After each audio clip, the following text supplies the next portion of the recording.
ഒരാളെ മുഖ്യമന്ത്രിയാക്കാൻ വേണ്ടി നാടൊന്നായി മുറവിളി കൂട്ടിയ അനുഭവം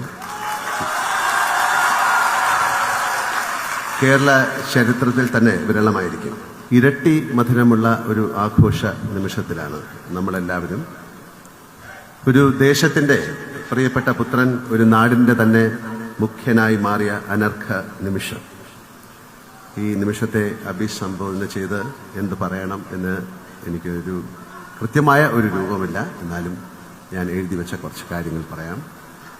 ഞാൻ അടക്കമുള്ള മലയാളികളുടെ പ്രതീക്ഷകളുടെ ഭാരം എത്രയുണ്ട് എന്ന് പ്രിയപ്പെട്ട സതീശൻ സാറിനിപ്പോൾ അറിയുന്നുണ്ടാവാം. അത്രമാത്രം പ്രതീക്ഷകളോടെയാണ് കേരളം അദ്ദേഹത്തെ മുഖ്യമന്ത്രിയായി അവരോധിച്ചത്. ഒരാളെ മുഖ്യമന്ത്രിയാക്കാൻ വേണ്ടി നാടൊന്നായി മുറവിളി കൂട്ടിയ അനുഭവം കേരള ചരിത്രത്തിൽ തന്നെ വിരളമായിരിക്കും. പരവൂരിന് മാത്രമല്ല, കേരളത്തിനാകെ ഈ ഒരാളെ വേണം എന്ന് തോന്നാൻ കാരണം എന്താണ് എന്ന് ഞാൻ ആ ദിവസങ്ങളേറെ ആലോചിച്ചിട്ടുണ്ട്.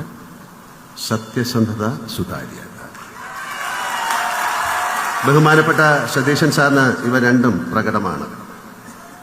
ജീവിതത്തിൽ അങ്ങോളം മറ്റെന്തൊക്കെ കൈമോശം വന്നാലും ഇവ രണ്ടും കാത്തു സൂക്ഷിക്കാൻ അദ്ദേഹത്തിന് സാധിക്കട്ടെ എന്ന് ഞാൻ പ്രാർത്ഥിക്കുന്നു, ആശംസിക്കുന്നു. ഭൂമിയിലെ തന്നെ ഏറ്റവും മനോഹരമായ ഒരു ദേശത്തിൻ്റെ ഭാഗ്യവനായ മുഖ്യമന്ത്രിയാണിപ്പോൾ ശ്രീ VD സതീശൻ സാർ. മഴയും പുഴകളും മലയും കാടും കടലും ഒരുപോലെ അനുഗ്രഹിച്ച ഒരിടം. കൃഷിയും വാണിജ്യവും കലയും സംസ്കാരവും പരസ്പരം ലയിച്ച നാട്.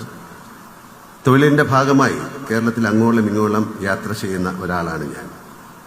അപ്പോഴെല്ലാം ഈ നാടിനെയും അതിൻ്റെ അമൂല്യമായ സമ്പത്തിനെയും വേണ്ട രീതിയിൽ ഉപയോഗിക്കാൻ നമുക്ക് സാധിച്ചിട്ടുണ്ടോ എന്ന് ഞാൻ സംശയിച്ചിട്ടുണ്ട്.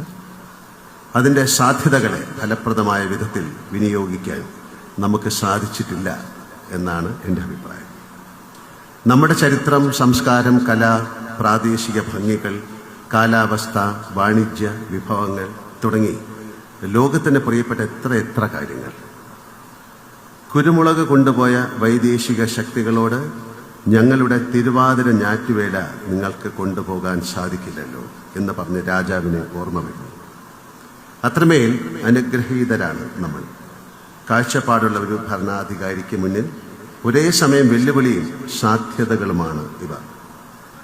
സാമാന്യത്തിലധികം വായനയും ചിന്തയുമുള്ള സതീശൻ സാറിന് ഇക്കാര്യങ്ങളെല്ലാം എന്നെക്കാൾ നന്നായിട്ടറിയാം എന്നെനിക്ക് ഉറപ്പുണ്ട്.